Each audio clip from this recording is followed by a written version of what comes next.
today, I will not be surprised if you see the governor of Nairobi at the flag of the World Rally Championship at KICC. Because I am sure that is where he's going to be. He prioritizes sherehe over this parliamentary business. So my point is, we fine 500,000 and then we issue other summons. When he fails, we will fine again and then cause for him to be arrested. It says that whereas a witness is invited or summoned to appear and fail to do so, there are serious consequences on that. This is nothing but contempt of this committee. Last week there was an excuse that Governor Sakaja stated that he had not received the information on time and he needed to go to a burial. Now, I don't know, before I proceed further, how were the summons delivered to his office? Because Sakaja will state that he has not received those summons. So maybe before we proceed any further, can the Secretariat tell us and give us copies of the summon and explain to this committee how they deliver the summons to the witness? I want to remind, okay, but proceed first. So before I invite the Secretariat, is there another member who wants to say something so that the Secretariat can then respond at once? Chair, I think it is important for the question that has been raised by Olekina to be sorted out first, because this is the habit of the governor is to say he did not see those summons. I know who Patrick Akivaga is. I think he's the acting county secretary. And let's clear that question from Olekina first. Yes, our legal counsel, can you now take over from there? Through the chair, the summons were processed through the clerk, and the summons were delivered by our legal clerk, and affidavit of service is there to show that they were actually delivered to his office. Then, because it appears that there is a certificate of service, I think for us is to revert back to our Parliamentary Powers and Privileges Act and also Article 125 of the Constitution. And this time around, Mr. Chairman, for this committee to be taken seriously, we have to follow those two sections of legislations to the letter. We even have the power to call for a witness to be arrested. So I think it's about time that we exercise our powers, because this committee must be respected. I thank you, Mr. Chairman. Any other member? Yes, Abbas. Chair, I think, as rightly said by the Olekina, I think this will be the fourth time the governor has failed to respond or come. So I think we need to follow appropriate measures to be taken against the governor, as will be agreed by all members. No. Yeah, Chair, it is actually more than the fourth time. I believe we started this inquiry over a month ago. Mr. Chair, the CS for Energy has appeared before this committee. The Director for EPRA has appeared before this committee. NEMA has appeared before this committee. For us to be able to close this inquiry, the only missing link is the county government of Nairobi. So I would have no other recourse than to proceed in the manner in which the law provides. You find the Governor of Nairobi in accordance with the Parliamentary Privileges and Powers Act. Members, I want to draw your attention to the contents of the summons. If you open in your file, you'll find it in these summons, or to produce the documentation required by the committee. And then one, the committee may impose upon you a fine not exceeding 500,000 shillings, or may order for your arrest pursuant to section 19/1 and /3, respectively, of the Parliamentary Powers and Privileges Act of 2017. And the two, you may also be guilty of an offense in terms of section 27/1/A/Roman 1 and C/Roman 2, respectively, of the Parliamentary Powers and Privileges Act 2017, for which you shall be liable on conviction to a fine not exceeding 200,000 shillings or to an imprisonment for a term not exceeding 6 months, or to both such a fine and imprisonment. So that caution contains the various possibilities that on the governor. Legal counsel. Through the chair, as per my inquiry, I was advised that we've always issued, when the governor is not there, we've always given the acting county secretary or the county secretary to receive the summons on behalf of the governor. So you're confirming that he was served? Yes. Good. Just read the section relating to summons, whether there is a requirement for personal service. Sorry? Read the section Yes. relating to summons, just to confirm whether there is a requirement for personal service. Okay. That is section 19(1), procedure if the witness fails to appear.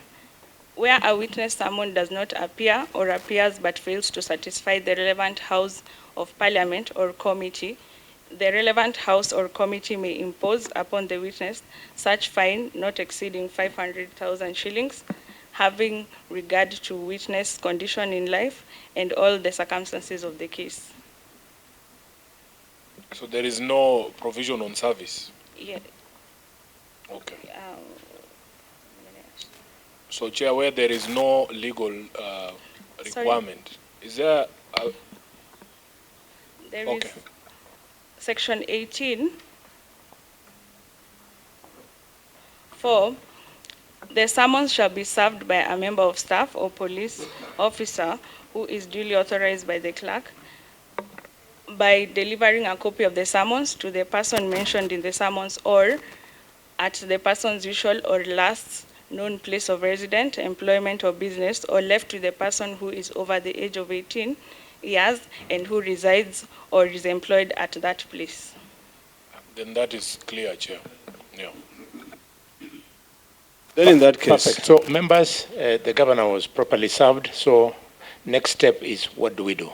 Olekina? I think the first thing we do is to fine the governor the maximum of 500,000, which he has to pay through his pocket or through his own personal account. I know it might be cheap for governors who are now buying houses in Dubai, of course using public funds, but we need to fine and summon. And then, if he doesn't appear the second time, fine, and then also now try to use this, maybe the police, to compel the witness to appear here. And I think we can be able to do that. So we have to do the extreme, because it's ridiculous. This guy has got no mercy. He has got no sympathy for the people who were affected. And he is allegedly the governor of Nairobi, you know, who should actually care for everyone who is affected by this issue. So my point is, we fine 500,000, and then we issue other summons. When he fails, we will fine again, and then cause for him to be arrested. Chair, there's a point that we made at the last meeting, that it is actually a legal requirement that parliamentary business must be prioritized. The last time the governor was telling us, and he delivered a letter here at 8 a.m., just a few minutes before the meeting started, telling us that he was going for a burial. And we actually confirmed between myself and the Member of Parliament for Embakasi East that we were going for that same burial. But we came to the committee first, executed our business at Parliament, and joined the governor at that same funeral, Mr. Speaker, Mr. Chair. Today, I will not be surprised if you see the governor of Nairobi at the flag of the World Rally Championship at KICC. Because I am sure that is where he's going to be. He prioritizes sherehe over this parliamentary business. That flag off is scheduled for 11 a.m. There was nothing to stop him from appearing here. I'm just speculating because I am sure I will see him there. There's nothing to stop him. I'm sure even the president who's going to do the flagging off is doing something before 11, you know. So parliamentary business for this governor has always taken a second, seat, a back seat. For him, it is not a priority. This is why I'm in agreement with my colleagues that you need to impose the fine, first of all, and resummon him. And Chair, if then he doesn't appear again, we will impose further fines until we get to the point where we are arresting him. I thank you. Very well. I think at this rate we might have to sit off camera and discuss what we should do with the governor of Nairobi. Because it is so easy for him to pay, we now have to weigh other options. Is there a possibility that we can move a motion in the House? Motion of censure? What? We might have to do that in the fullness of time, because apparently the money is not his, so he doesn't mind paying from institution to institution. Yes, Chair, we don't need to sit off camera or in camera. No, these are public issues which we need to be able to deliberate on those issues without any fear. Last Parliament, we censured the former Cabinet Secretary of Energy, and there are consequences. You know, there are intended and unintended consequences when you fail to respect the rule of law. So my point is this: there's nothing in camera. I think what we need to do is to clearly either push for his arrest and also move a motion to censure him. I'm sure there are so many people who will be very happy and who will have a lot to say, because it is clear this governor prioritizes sherehe instead of, government business. So, and I don't take it lightly for anyone who disrespects Parliament. We come here. Yesterday, Senator Sifuna and myself were in Narok. Senator Sifuna left Parliament, did parliamentary business, flew to Narok, flew back to Nairobi, and went back to Parliament. Of course, for me, because it was my county and everything, I delayed. But of course, with permission from my colleagues whom I shared, because it's a joint responsibility. We are here as ombudspersons of the citizens who have elected us. So my point is very clear. There's nothing in camera. I think what we do is very simple. We find the governor, even if he doesn't give a hoot in hell about the money, because of course he's going to use public money. Number two, and we issue summons and also cause for his arrest if he fails to appear. That's what the law says. In fact, legally, if you read Article 125 of the Constitution, it gives us that power.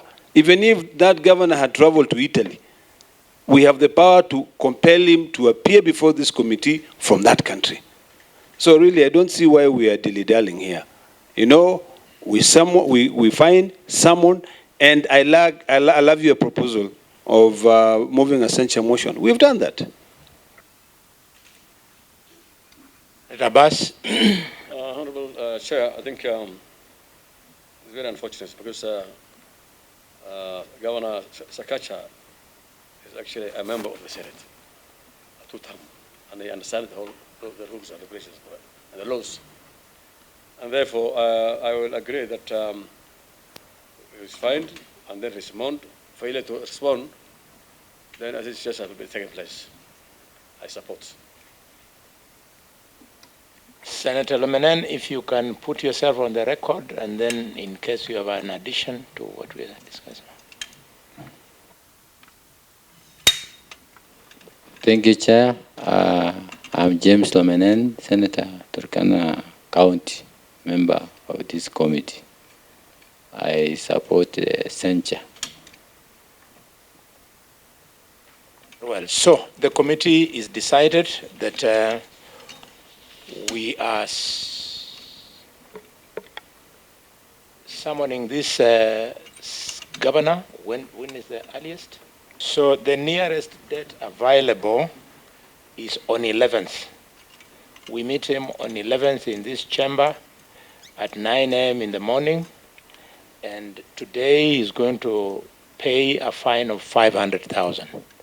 It is so decided. Next item. The next item is LB. This, Mr. Chairman, there was an issue, I don't know how far we've gone. In fact, there was a statement we were supposed to be deliberating on the cost of living, on the cost of electricity. And I think we had dealt with that, a similar issue before. Can we maybe get an update on those statements? And also it would be important for us to understand how many statements we have pending and what require these people to be summoned. Other statements from our colleagues in the House.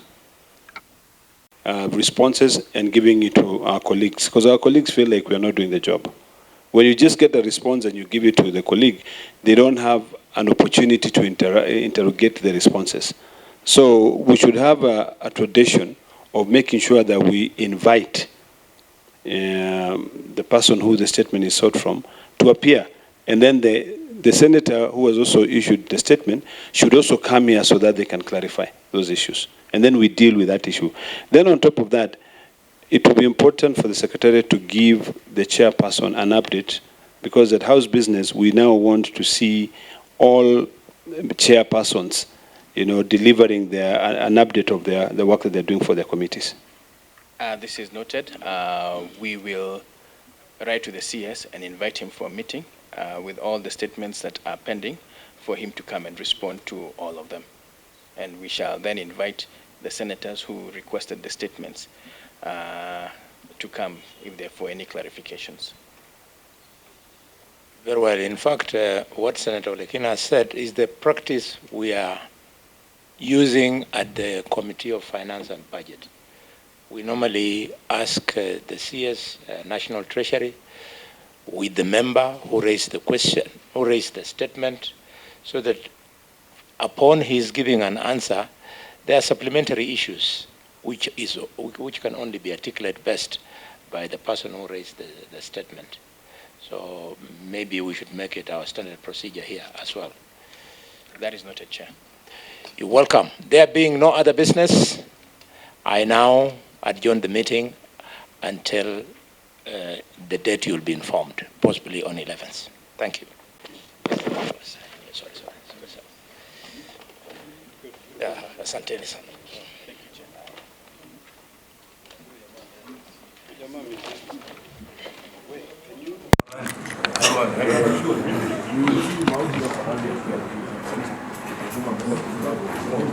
you.